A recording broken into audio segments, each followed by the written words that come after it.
Hi guys, good morning, welcome back to my channel. आप सब लोग कैसे हो मुझे कमेंट सेक्शन में ज़रूर बताना। हम लोग तो सब बढ़िया हैं। अभी सुबह के 11 बज रहे हैं और हम घर से निकल गए हैं। वैसे मैंने आपको तो बताया नहीं कि हम कहाँ जाने वाले हैं, तो आप आगे देखते रहिए।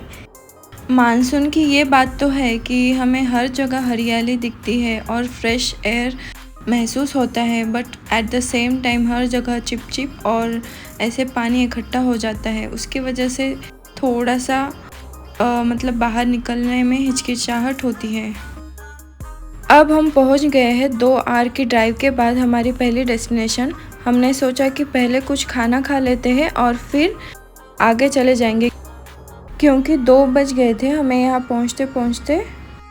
हम यहाँ पे जहाँ आए थे ना, वहाँ इतना अच्छा नेचर के बीच उन्होंने उनका होटल बना रखा है ना। मतलब हर तरीके का पेड़ उस पे लगाया, जैसे फ्रूट्स के थे, फलों के पेड़ थे और भगवान के भी डेकोरेशन करे हुए थे। हमने ऑर्डर कर लिया था। मतलब यहाँ पे आने से पहले ना आपको प्री बुकिंग करनी पड़ती है, क्योंकि ये मोस्टली होमली फूड है, तो वो बुक करने के बाद ही अपना ऑर्डर लेते हैं। तो आज हम जाने वाले हैं ओझर। ओझर में गणेश जी का टेम्पल है। जैसे आपने सुना होगा कि अष्टविनायक होता है, जिसमें गणेश जी के 8 टेम्पल्स हैं, तो उसमें से एक टेम्पल है ओझर में, जहाँ पे आज हम जाने वाले हैं। हमारा खाना आने में टाइम था, तो हम ऐसे ही ये प्रॉपर्टी एक्सप्लोर कर रहे थे। इन्होंने यहाँ बुद्धा का स्टैचू भी रखा है और ऊपर जाने के लिए मतलब एक टेरेस टाइप है, तो मैं उसके ऊपर चली गई। इतना अच्छा लग रहा था ना, फ्रेश एयर आ रही थी और हल्की सी बारिश हो रही थी, तो मतलब बहुत ही फ्रेश लग रहा था। नीचे आने के बाद हमें ये डॉग दिखा, इतना क्यूट लग रहा था ना, और ऐसे पोज दे के खड़ा था, तो मैंने सोचा ले लेती हूँ, तुझे भी रिकॉर्ड कर लेती हूँ। ये वाला पौधा मेरे पास था, बट इसमें एक बार फूल आए, बट बाद में इतना कुछ ग्रोथ नहीं था। फाइनली हमारा खाना आ गया। खाने में इन्होंने बाजरे की भाकर और इसको पाटौड़ी रस्सा बोलते हैं। मतलब सब बेसन से बना होता है और आपको उस रस्सा में डिप करके इसे खाना पड़ता है, और यही सारी चीज़ें थी। खाना खाने के बाद हम सीधे निकल गए गणेश जी के टेम्पल के पास। गणेश जी का टेम्पल हम जहाँ खाना खाए वहाँ से 15 मिनट के डिस्टेंस पे था, बट उसके लिए हमें पहले ये रिवर क्रॉस करके फिर जाना था। और फाइनली हम पहुंच गए ओझर।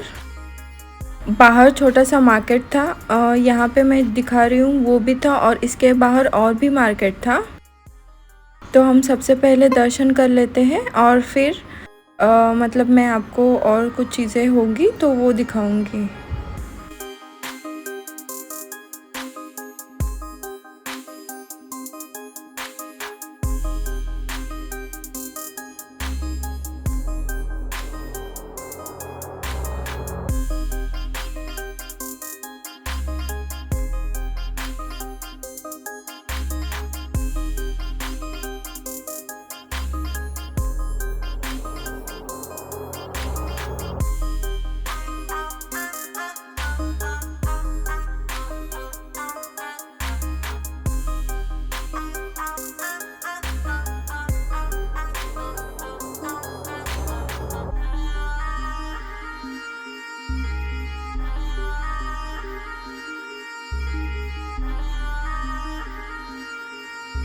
हमारा दर्शन हो गया अच्छे से, मतलब भीड़ भी ज़्यादा नहीं थी, तो बहुत अच्छे से हुआ। और बाहर आने के बाद हमने थोड़ी शॉपिंग मतलब शॉपिंग की चीज़ें देखी कि नहीं कुछ, जैसे यहाँ मसाले के डब्बे और ये छोटा सा कुकर इसमें मतलब ये खेलने की चीज़ें थी। ऐसे ही आप डेकोरेशन के लिए भी यूज़ कर सकते हो, तो मुझे वो काफ़ी क्यूट लगा। ये पेड़े भी यहाँ के काफ़ी मशहूर है। अगर आपको पेड़ा पसंद है तो आप ये वाले ज़रूर ट्राई करना। और एक चीज़ जो यहाँ से फेमस है वो है ये वाला चिवड़ा। फरसान और चिवड़ा मिक्स होता है, तो मुझे ये यहाँ से जाने के बाद ही पता चला कि वो फेमस है, नहीं तो मैं ट्राई करने वाली थी। टेम्पल के बाहर ही ये रिवर है। यहाँ पे जब मैं लास्ट टाइम आई थी तो 2-3 पार्ट्स थे स्टेयर्स के जो हमें विजिबल थे, तो वो अभी पूरे पानी में जा चुके हैं। मैं तो वहाँ नहीं गई, बट वैसे ही देखा हमने दूर से। और ये टेंपल बाहर से ऐसे दिखता है और उसका परिसर भी काफ़ी सुंदर है। दर्शन लेने के बाद हम निकल चुके हैं घर की ओर। अभी हमें घर पहुंचने में 2-3 घंटे लग जाएंगे। हम पहले मतलब हमारे रिलेटिव्स को उनके घर छोड़ेंगे और फिर हम आगे बढ़ जाएंगे। घर पहुंचने के बाद मैंने कुछ रिकॉर्ड नहीं किया था, बट मैं अपना ट्राइपॉड भूल गई थी गाड़ी में ही, तो फिर मैं बाद में नीचे आ गई उसे लेने। आगे मैंने देखा तो आगे मुझे नहीं मिला, तो मतलब मैं कब से ढूंढ रही थी उसे। फिर मुझे लगा पता नहीं मैं कहाँ भूल आई हूँ। फिर मैंने डिक्की में देखा तो वहाँ पड़ा हुआ था, वो ब्लैक के ऊपर ब्लैक था, तो वो दिखाई नहीं मुझे। और एक बॉटल लेके चलती हूँ, बहुत सारी बॉटल्स हो गई है। हम जाते हैं तो हाथ में जगह नहीं होती, तो जितना पॉसिबल है उतना लेके जाते हैं एक टाइम पे। डिनर में मैं साबूदाना खिचड़ी बनाने वाली हूँ। साबूदाना खिचड़ी मैं हमेशा घी में ही बनाने का कोशिश करती हूँ। घी नहीं है तो आप ग्राउंडनट ऑयल में भी उसे बना सकते हो। इन दोनों चीज़ों में वो काफ़ी टेस्टी लगती है। एक तो हमें इतना लेट हो गया था घर पहुँचते पहुँचते, तो मेरा पेशेंस लेवल भी ख़त्म हो गया था, तो मैं वही उसे जल्दी पिघलाने की कोशिश कर रही थी।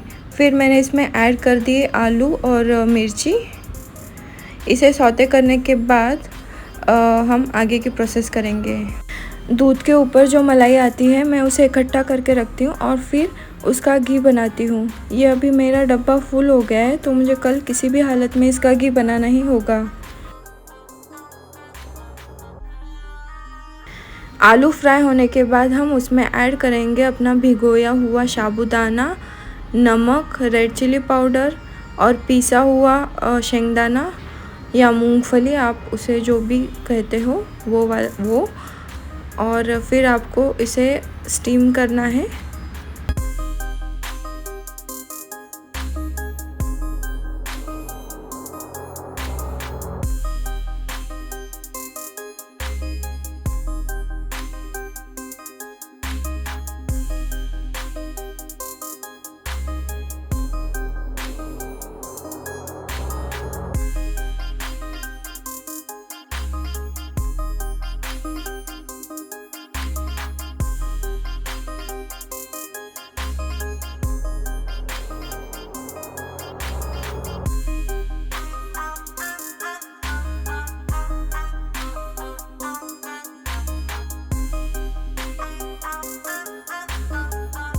फिर मेरा ये साबूदाना खिचड़ी रेडी हो गया। हम तो डिनर कर लेते हैं। आपसे फिर मिलते हैं अगली वीडियो में। तब तक के लिए bye bye, see you soon.